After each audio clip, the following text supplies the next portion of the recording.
इस वीडियो में हम लोग सीखेंगे स्टमक का फंक्शंस। जो स्टमक है उसमें कितने टाइप की से ये आपको पता है। स्टमक की स्ट्रक्चर बता रखी मैंने, जहाँ पर आपको पता है ये इसका कार्डिक स्पिंटर होता है, ये पाइलोरिक स्पिंटर होता है। इसके ऊपर एक लेयर होती है जो मतलब एचसीएल के इफेक्ट से बाकी ऑर्गन को बता देती है, उसको ओमेंटम बोलते हैं। तो यहाँ पर कुछ बैक्टीरिया भी मिलते हैं जिसको हेलिकोबैक्टर पाइलोरी बोलते हैं, और ये NH3 का सीक्रेशन करते हैं, जिससे क्या होता है इसकी एसिडिटी को मेंटेन करने में हेल्प करते हैं ये बैक्टीरिया। और ये जो स्पिंटर है ये भोजन को वापस उल्टा जाने से रोकता है, कार्डिक स्पिंटर।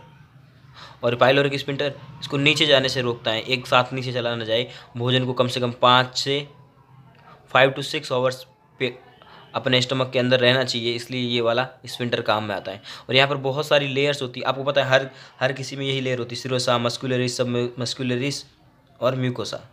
ये लेयर होती है बाहर से अंदर की ओर होती है, सिरोसा, मस्कुलरिस, सब मस्कुलरिस एंड म्यूकोसा, ये लेयर्स होती हैं। इन लेयर्स के अंदर में जो म्यूकोसा और सब म्यूकोसा लेयर होती हैं उनके अंदर आपको पता है इन दो लेयर्स में कुछ स्पेशल टाइप की सेल मिलती है, जिनको बोलते हैं goblet cell, oxyntic cell, parietal cell और ऑर्जेंटोफिल सेल। एल मैंने ऐसे ही लिया है, एल फॉर लॉल, कुछ नहीं। तो आपको कौन सी सेल किसका सीक्रेशन करती है बहुत ज़्यादा इंपॉर्टेंट है, इसलिए मैंने एक ट्रिक बनाई है। गोपाल है, मेरा एक फ्रेंड है गोपाल, GOPAL गोपाल, उसके पापा का नाम है महेश जी। क्या नाम है?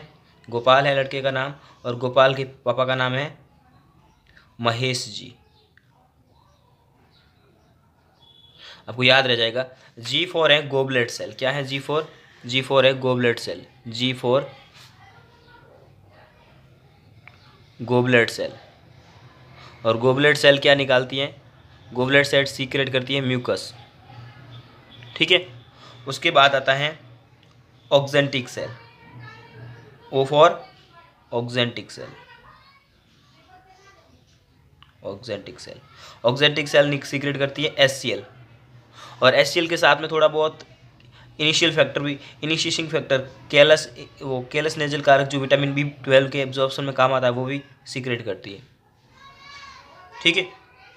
और उसके बाद आता है आपका P for parietal cell, P for parietal cell. Parietal cell secrete करती है एंजाइम। स्टमक में एंजाइम कौन से होंगे? स्टमक में किसका डाइजेशन होता है? मेनली प्रोटीन का डाइजेशन होता है। प्रोटीन का डाइजेशन का अगर कोई स्थान है तो वो है एंजाइम, वो है आपका स्टमक। तो कौन कौन से एंजाइम होंगे? एक तो होगा प्रोरेनिन, प्रो का मतलब है इनएक्टिव, प्रोरेनिन, यहाँ N2 है, याद रखना। और सेकंड निकल आता है पेप्सिनोजन, ओजन लगा है इसका मतलब इनएक्टिव है, पेप्सिनोजन, ये दोनों एंजाइम इस HCl से एक्टिवेट हो जाएंगी। ये इनएक्टिव फॉर्म में इसलिए निकलते हैं क्योंकि अगर ये एक्टिव फॉर्म में निकल गए ना तो इतने खतरनाक होते हैं, पेट को खुद को ही डाइजेस्ट कर जाएंगे, इसलिए इनको निकाला जाता है। नेक्स्ट आता है अर्जेंटोफिल से, A फॉर अर्जेंटोफिल। ए का मतलब क्या है? अर्जेंटोफिल है, अर्जेंटोफिल है। SSG, ये तीनों एक ही साथ है, ये सारे फंक्शन इसी के होते हैं। मैं इसको यहाँ A फॉर अर्जेंटोफिल है, और वो क्या निकालती है? S फॉर निकालती है। S का मतलब होता है सेरोटोनिन। क्या होता है? सेरोटोनिन। आपको पता है सेरोटोनिन क्या करता है? इम्यूनिटी प्रोवाइड करता है। S for histamine. और G फॉर सबसे बड़ा बात है गैस्ट्रिन, ये सबसे ज़्यादा इंपॉर्टेंट तो यही से गैस्ट्रिन। गैस्ट्रिन क्या करता है? आपको पता है कि यहाँ से HCl को निकालने के लिए प्रमोट करता है। गैस्ट्रिन का फंक्शन होता है, गैस्ट्रिन खुद है जो स्टमक पे जाके फंक्शन करेगा, और क्या कौन सी सेल पे फंक्शन करता है गैस्ट्रिन फंक्शन करेगा ऑक्जेंटिक सेल पे, और क्या निकलवाएगा? HCl निकलवाएगा। तो आई थिंक आपको ये सारा चीज़ समझ में आया होगा।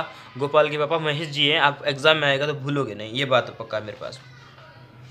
तो थैंक यू फॉर वॉचिंग, और नए हो तो सब्सक्राइब कर लो, और पुराने हो तो शेयर कर लो।